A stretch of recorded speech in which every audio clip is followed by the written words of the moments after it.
Today's job is plotting a phylogeny, and it is showing grafting, and it's about now done. Took me a lot of time changing various parameters. Now I use this script called process nuic to do this, and there's a whole lot of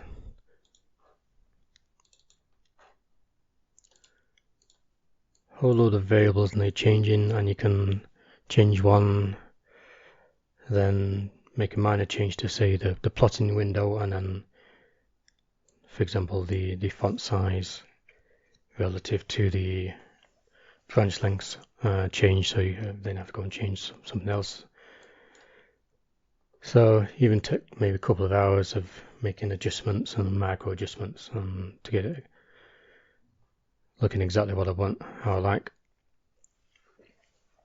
So when you plot a phylogeny, you might choose to use some established software, but eventually you probably end up writing your own code, because you using software you can't get it looking exactly how you like. So for example, I denote grafts like this. So this is a omics backbone tree, and I've inferred this superfamily for this terminal of the backbone and grafted on a subtree from a published phylogeny here, and this is denoted like this. The name of the taxon which links the collection of subtrees to the backbone is and I'm not sure if this could be shown like this using some other software. Usually use my own code for plotting trees, and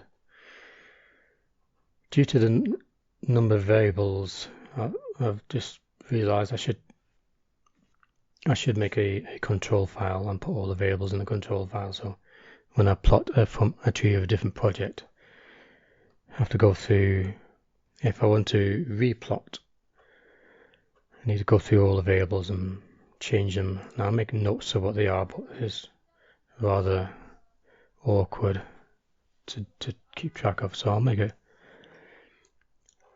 change the format of this requiring a control file, put all the variables in. But for now, I'll just quickly go through what all these variables are. Let's take a closer look. So we have now this tree doesn't have branch lengths, so I have a standard set of branch length. This was a bit more complex, so as you go from left to right, the branch length changes according to how many nodes left and how many terminals, but this wasn't really working correctly, so I've simplified this to have you can see here, this part of this tree, these all have the same branch length. So there's a variable for branch length of the backbone. This includes the extension of the backbone, and at the point where you have a graft, but there's another graft coming after it, so you keep this length here. Then after the graft, when there's no more grafts, then you switch to the short branch length here, which I thought looked the best way to do it. So I have this branch length, the length of a bunch where you have a graft, and then length of the bunches before graft. So you have three different lengths, and these are here. You also have an overall scaling. It's kind of difficult. I'll just go through these one at a time then.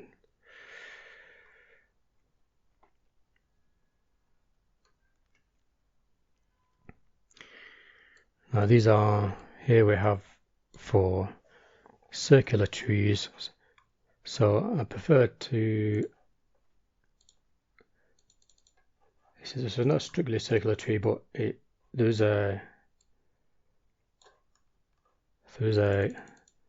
overall curve, and this, I think it gives you some visual information, tells you here just based on the angle, you know, the upper half of the phylogeny, and then when it's angled like this, you know, the lower end of the phylogeny. So this is like a subtle curve, which is denoted by these variables here. So I'm currently using 6 and 0.6 here. So here we have the plotting window y and x. Y has lower and upper value, x has left and right.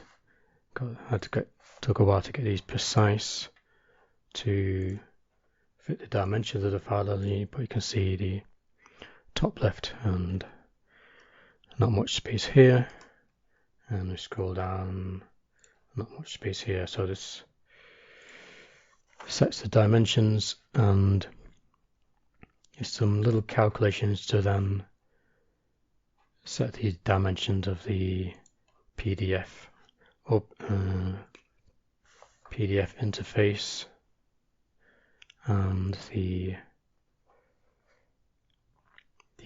plotting window.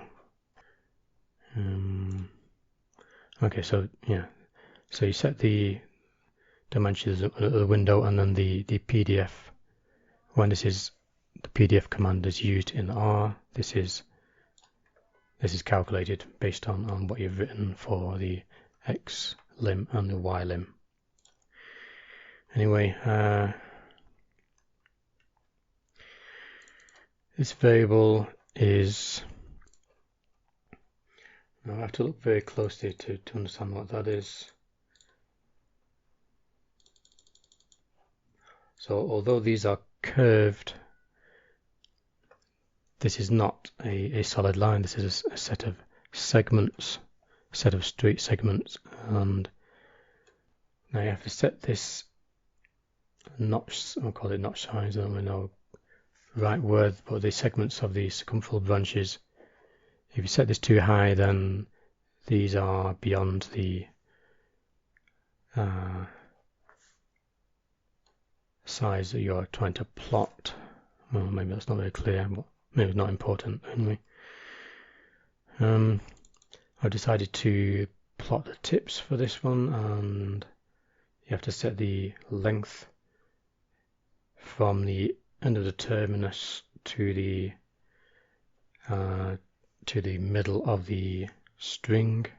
So you're setting this length here. Also the text size, which I've optimized.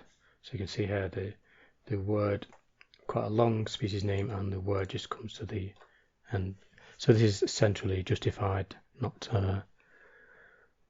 left or right justified. Not really figure out how to. Might be better to left justify this, but I haven't done that. And what else do we have?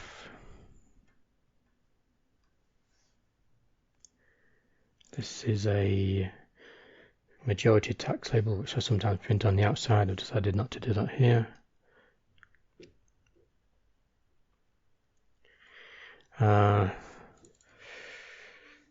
Scale branch lengths. So I need to set this to 2, although there's no branch lengths on this tree. I need to set the what I call the root node branch length, which determines the kind of the I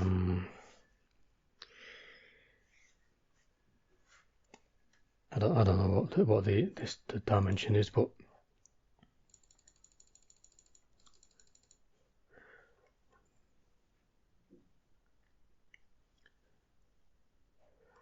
so you can imagine the root branch very long, then you have a thin slice where you view the phylogeny. Now if it was very short, then it would be, for this scale, it will be more difficult to view. So this variable set set by this here, by scaling only the root node and specifying exactly what this is.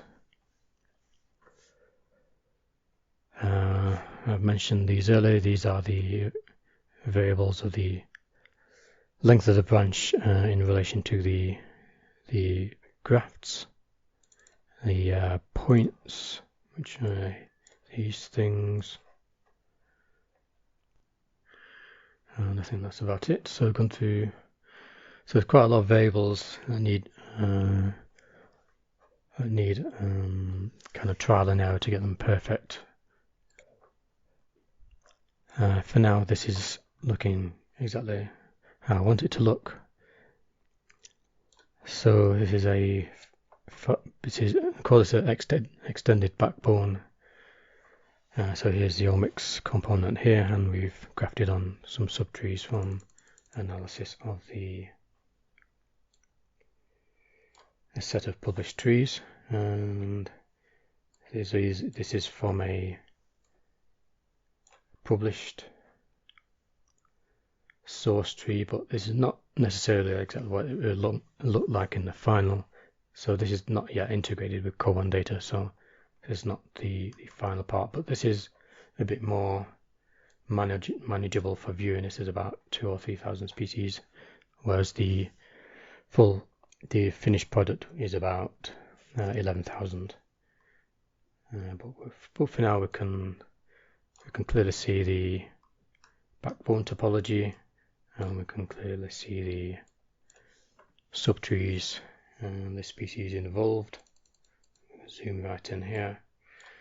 This is chromium, some notably Firefox. If you try and view a very large PDF, you probably won't be able to see this very clearly, but Chromium and Microsoft Edge should view this very clearly. And I think it's pretty clear, and it's now open to scrutiny to see which parts of the extended backbone need to be improved. And this file might go in might be a supplemental file. Potentially also I could make a video to scroll through most of this.